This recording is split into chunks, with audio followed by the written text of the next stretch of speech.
Ça, c'est quoi vous avez dit? Quel est son mot? Il sert de liaison entre le volant moteur et la boîte de vitesse. Non. Le 10 d'embrayage. Non. Et on peut trouver le clair dans le. C'est lui qui permet. Je n'ai pas une définition, mais je peux expliquer un peu. Pardon? Je peux expliquer un peu ce que je pense. Oui, explique. Le 10 d'embrayage là, c'est-à-dire en se décollant là, il permet, en se décollant et en se collant, il permet d'établir une liaison entre toute la boîte de vitesse et le moteur. Oui. C'est pas le embrayage qui permet le fonctionnement de l'embrayage. Il assure le fonctionnement de l'embrayage. Si ça fonctionne ou pas. Si ça fonctionne ou pas? Oui. Si c'est gâché, l'embrayage va pas bien fonctionner. Et si ça marche, ça va bien fonctionner. D'accord. Oui. Bon, l'embrayage permet d'accoupler, le disque permet d'accoupler, de désaccoupler la liaison existante entre la boîte et le moteur. Pardon? Ça permet d'accoupler et de désaccoupler la liaison existante entre la boîte et le moteur. Oui. Qui veut parler encore? Les doyens viennent d'arriver. Vous venez quand vous voulez, à l'heure. On était là depuis. Non. On n'est pas là. Oui, vous n'êtes pas là. Vous n'êtes pas là. Ok. Ça, c'est quoi? Une personne. Levez la main et vous parlez. Oui. Le mécanisme. D'accord. Très bien. Quelqu'un avait dit que le disque est situé entre le moteur et la boîte. Oui. Quelqu'un avait dit ça. Attends, c'est pas ce que je voulais dire par là. En réalité, c'est tout le système d'embrayage qui est situé entre le moteur et la boîte. Ou bien? Et quel est le rôle de l'embrayage? Quel est le rôle de l'embrayage? Oui. C'est toi, Farouk, non? Oui. L'embrayage permet de séparer le moteur. Séparer le moteur. Ça permet de séparer le moteur de la boîte. Il faut parler à haute voix. L'embrayage permet de séparer le moteur ou bien séparer la boîte du moteur pour permettre le passage des vitesses. C'est tout. Qu'est-ce que tu fais? L'embrayage sépare le moteur de la boîte de vitesse pour permettre au conducteur de passer les vitesses. C'est tout. Donc quand on passe les vitesses, c'est fini. Le véhicule bouge. Oui, Catherine. L'embrayage a des fonctions. L'engagement et le désengagement. C'est-à-dire, l'engagement, c'est la phase embrayée. Et le désengagement, c'est la phase débrayée. Ok.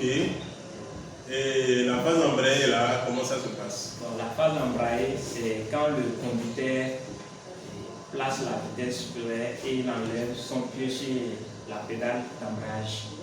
Et c'est là établi une liaison. Une liaison brutale. Oui. Une liaison brutale. Non. Je ne sais pas comment expliquer ça. Oui. L'embrayage permet de limiter la barre de vitesse lorsque le conducteur lâche progressivement la pédale d'embrayage. C'est tout. Oui, et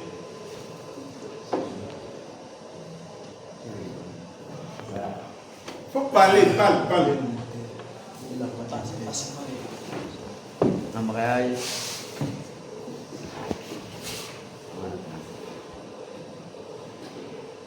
Elle permet de séparer le moteur de la boîte de vitesse. En faisant Lorsque le conducteur relâche la pédale, Non, lorsque le conducteur appuie sur la pédale, elle sépare le moteur de la boîte de vitesse.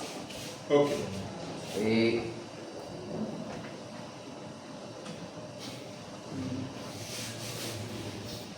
Oui, il faut parler. pour permettre le passage des vitesses, et après le passage, quand le conducteur relâche la pédale, il les accoupe. Lorsque le conducteur appuie sur la pédale d'embrayage, qu'est-ce qui se passe ici? Qui veut parler? Oui. Lorsque le conducteur appuie sur la pédale d'embrayage, le disque d'embrayage se décolle du... Non, il ne faut pas. Viens ici. On parle maintenant aux pratiques. On a les organes là. Qu'est-ce qui se passe? Lorsque le conducteur appuie sur la pédale d'embrayage, l'habitacle, qu'est-ce qui se passe? Lorsque le conducteur appuie sur la pédale d'embrayage, il y a le liquide de frein qui... D'accord. Il y a la butée qui appuie les Voilà, on n'a pas de butée. Ok. Lorsqu'ils appuient les diaphragmes. Très bien.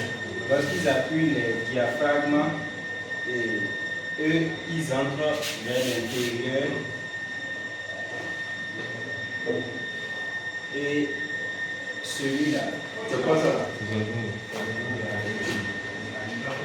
Non, les oreilles, tu as dit celui-là. Le plateau recule. Lorsque le plateau recule, ça relâche, ça fait en sorte que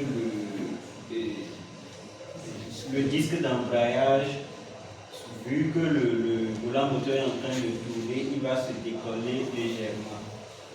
Et lorsqu'il se décolle, alors ça veut dire que le mouvement du moteur ne va plus être transmis à la boîte.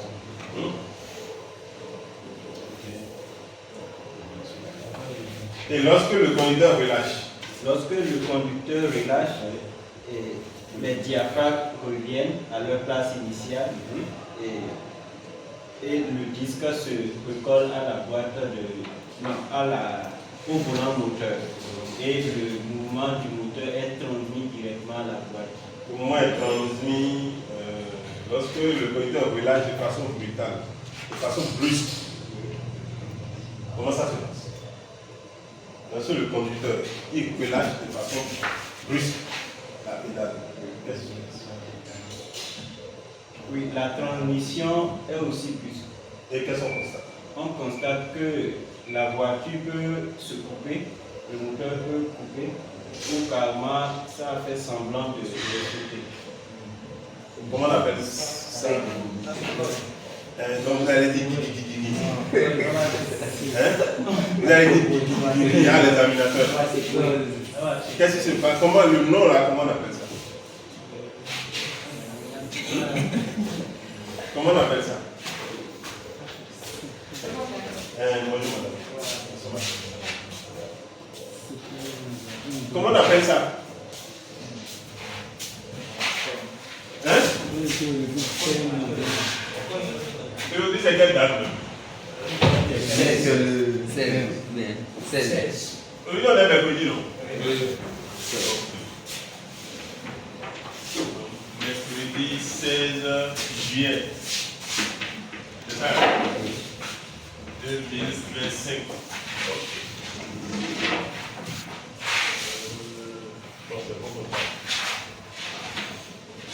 On appelle ça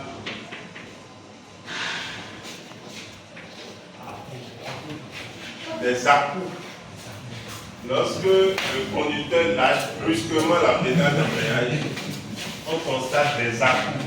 Vous conduisez votre moto, vous constatez ça. Quand ça vous arrive de passer vitesse et de lâcher brusquement la pédale, ou est-ce que la moto commence par cogner. C'est ça qu'on appelle des à-coups. Donc en réalité, lorsqu'on vous demande le rôle du système d'embrayage, comme l'autre l'a dit, il y a la phase de débrayage qui est le fait de séparer, c'est ça non? Le moteur de la boîte de vitesse. de la boîte de vitesse. Et là, ça peut nous permettre de passer des vitesses. Et il y a la phase d'embrayage. Il y a la phase d'embrayage qui permet maintenant quoi? D'établir La liaison. une liaison progressive. Le mot là est très important. Une liaison progressive. Une liaison progressive. Lorsque la liaison est brusque, ou bien lorsque la liaison n'est pas progressive, c'est là qu'on constate les... Capiché? Hein? Une liaison progressive entre le moteur, c'est ça, hein? Et la boîte de vitesse. Là, la vitesse qu'on avait émise va fonctionner. C'est ça, hein? C'est ça, hein? Je vois que tout le monde a compris ça. Donc, si ça vient, il n'y a pas grand chose. Il y a 5 minutes au plus. Vous allez identifier les organes. Le plateau presseur, il y a aussi les ressorts. Ce sont les ressorts qui permettent au plateau presseur de bouger. On est ensemble. Voilà, donc, les ressorts sont là, c'est les ressorts comme c'est les ressorts ici. Hein? Donc, on a déjà identifié les diaphragmes ou encore les doigts. Hein? Le disque d'embrayage, la butée, on n'a pas la butée. Bon, je crois que c'est tout. Hein? La fourchette, ça c'est sur la boîte. Généralement, la fourchette c'est sur la boîte. Maintenant, est-ce que c'est un embrayage hydraulique? Est-ce que c'est un embrayage mécanique? Eh oui, parce que c'est mécanique qui a de câbles. Embrayage hydraulique. Est-ce que vous maîtrisez le fonctionnement de l'embrayage hydraulique? Parce qu'on peut demander d'expliquer le fonctionnement de l'embrayage hydraulique.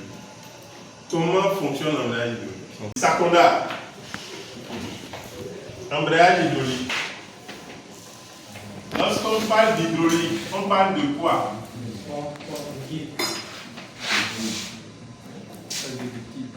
On parle de liquide. On parle de liquide. Oui. Circulation du feu. Ok. Donc ça inclut l'huile. Oui. C'est ça, non? Oui, c'est. Et après? Une pompe. Non, il y a des pistons. On parle de pistons. On parle du mètre cylindre. Mètre cylindre. D'accord, je suis parfaitement d'accord. Oui. Mètre cylindre. On Émetteur. parle de quoi? Cylindre récepteur. Comment tu t'appelles? Alidou, ok. On parle de quoi? Les cylindres récepteurs. Cylindre récepteur.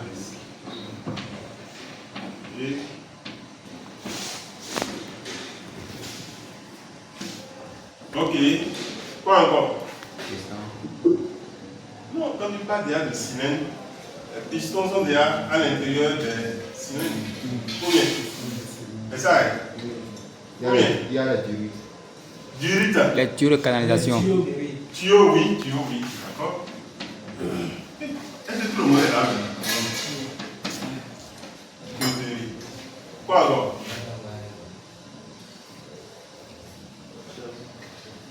Globalement, hein, sinon j'ai bien envie d'ajouter la vis de puge. Mais bon, c'est pas. C'est déjà sur les cylindres.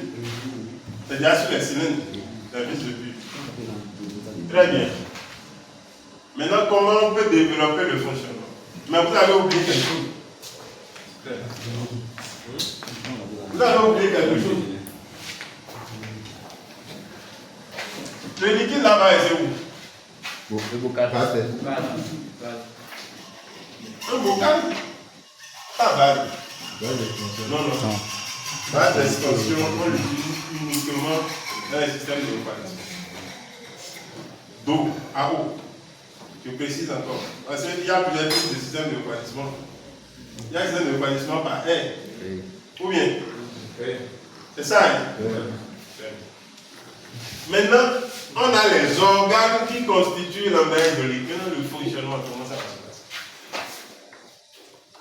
Oui.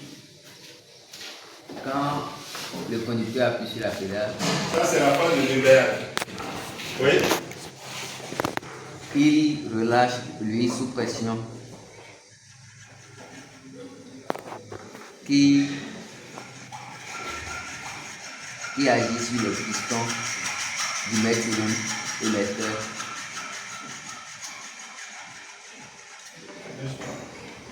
Nous te suivons. Qui agit sur le maître cylindre. Quand le conducteur appuie sur la pédale, il libère l'huile sous pression qui agit sur les pistons du maître cylindre émetteur. Ah, donc quand le conducteur appuie sur la pédale, suivez ça logique. Quand le conducteur appuie sur la pédale, donc c'est la pédale qui envoie l'huile au maître cylindre. C'est ça qu'il a dit. Hein, les amis, c'est ça qu'il a dit. Vous n'êtes pas avec moi. Vous n'êtes pas avec moi. Gabriel n'est pas avec moi. Qui est avec moi? Qui est avec moi? Donc dis-nous ce qu'il a dit. Si tu es vraiment avec nous, c'est là. Il a dit qu'on appuie sur la pédale de marche, que ça libère le liquide, le fluide quoi. Quand on appuie, non? Oui. Ça envoie l'huile au maître cylindre. Oui, mais c'est ça que tu as dit. Mais c'est pas possible. Ah, c'est pas possible. C'est pas possible. Ah, c'est pas ça que je voulais dire. Bon, tu voulais dire quoi? Lorsque le conducteur appuie sur la pédale d'embrayage, Oui. cela crée une pression au niveau du maître cylindre qui envoie le liquide au niveau de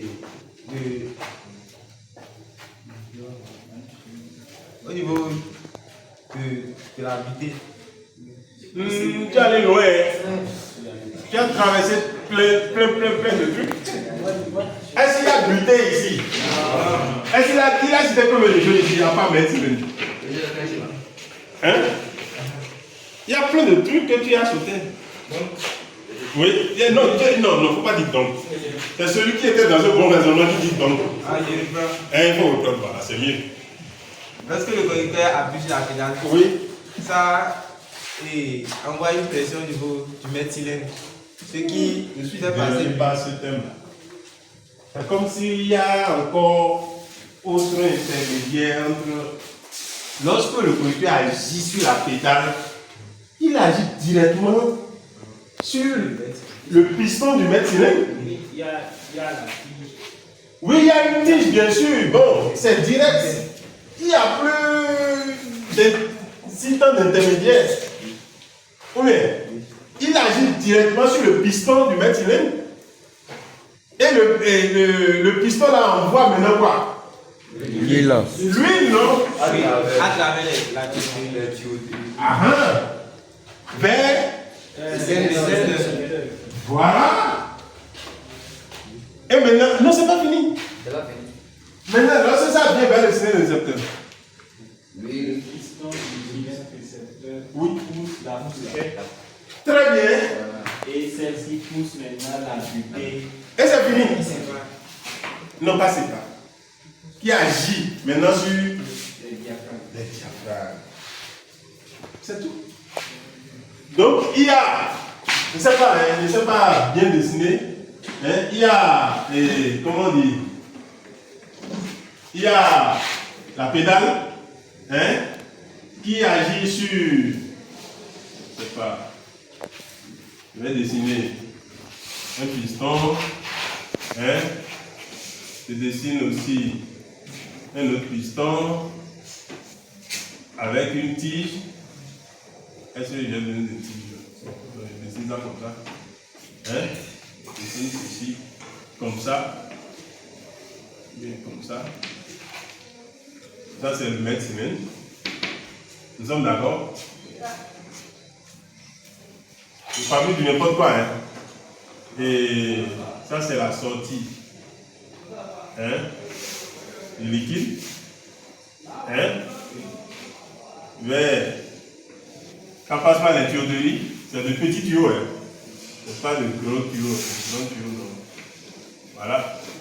Vers maintenant quoi? Dans le cylindre récepteur. Donc, il y a l'entrée, il dessine le cylindre récepteur. Et il dessine le cylindre récepteur. Voilà, il dessine un piston. Voilà. Je vais te redire encore. Là. Je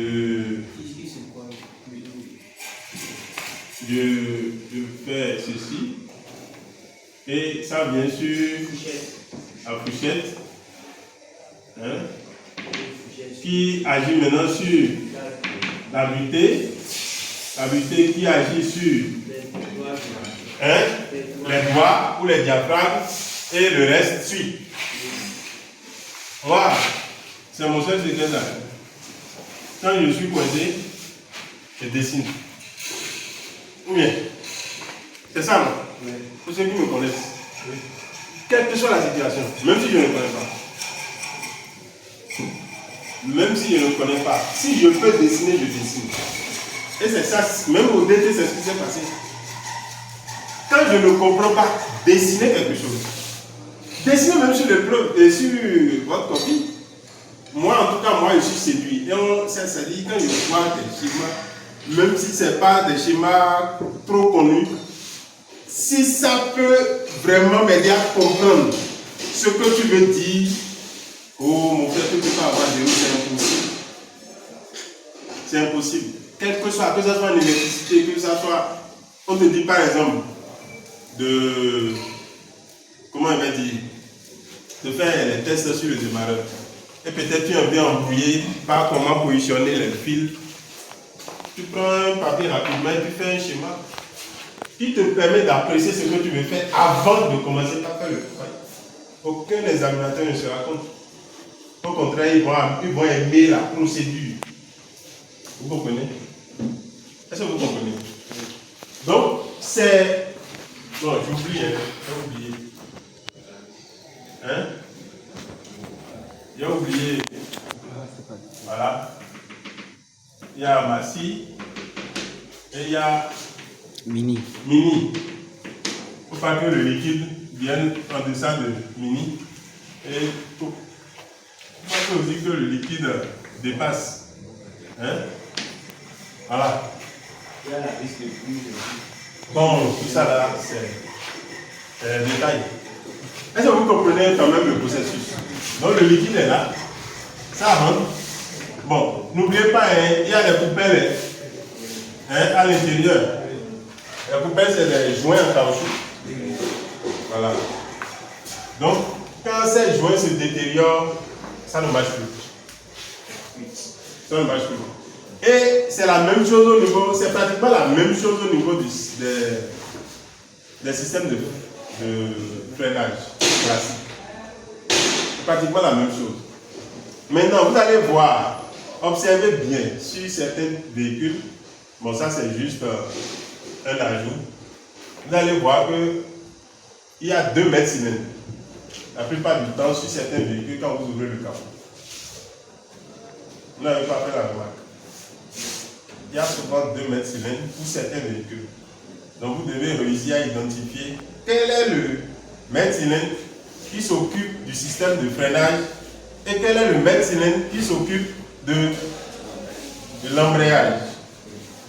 Bon, c'est vrai que vous n'aurez pas ça comme épreuve, mais au DT, oui. Au DT, les gens confondent le mètre cylindre d'embrayage au mètre cylindre de frein. Et quand on leur dit de faire la purge, ils commencent par attaquer le mètre cylindre d'embrayage. Les gens ont fait ça à plein et ils sont passés à côté. Les gens ont fait ça à plein et ils sont passés à côté. C'est pour ça qu'on vous demande d'aller en stage. Ça, c'est juste des parenthèses. Est-ce que vous avez compris un peu le système d'embrayage hydraulique? L'autre, c'est juste un câble. Hein? Il n'y avait pas mettre À partir de la pédale. C'est à partir d'ici. Parce qu'on dit un embrayage, il n'y a même pas mètre cylindre, il n'y a même pas bocal. Capite? Lorsque le conducteur appuie en même temps, c'est un câble utile. Et la fourchette bouge. J'avais une Nissan, c'est embrayage mécanique. Ou bien vous connaissez ma Nissan? C'était à câble. Et parfois là, le câble se... C'est-à-dire, comment on va dire? Ça se détend. Et on règle ça. C'est tellement facile. Pour le câble, c'est tellement facile. On règle ça quelque part ici. Il y a une capsule qui est là. Et on règle ça. On tire le câble. Et on règle, tout simplement. Pour que la liaison soit vraiment... Et là, quand tu appuies, ça file bien. Et j'étais tellement content. Depuis que je roule automatique, je ne file. En tout cas, je ne suis plus trop... Hein? C'est bon? Tout le monde? Hein? Merveille. C'est bon? C'est bon? Ça qu'on a. C'est bon? Si ça vient, je ne sais pas dans quel groupe vous serez. Donc on doit réviser tout. Pour que tout le monde soit tranquille.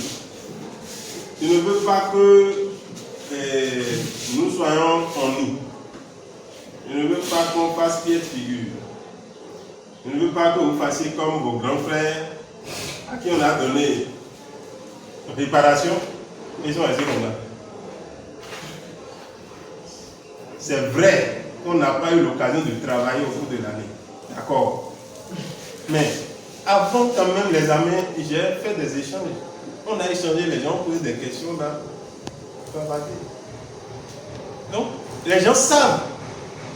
Avant de venir, ils savent qu'on n'a pas eu d'équipement. On n'a pas vraiment travaillé. Donc, au moins, expliquez le processus, dites. Ou bien, parlez, expliquez pour qu'on sente que oui, il comprend. Le reste, s'il veut vraiment évoluer en mécanique, c'est à lui maintenant d'aller travailler sur le terrain. C'est à lui d'aller travailler. Maintenant, pour ceux qui veulent vite se marier, bon, nous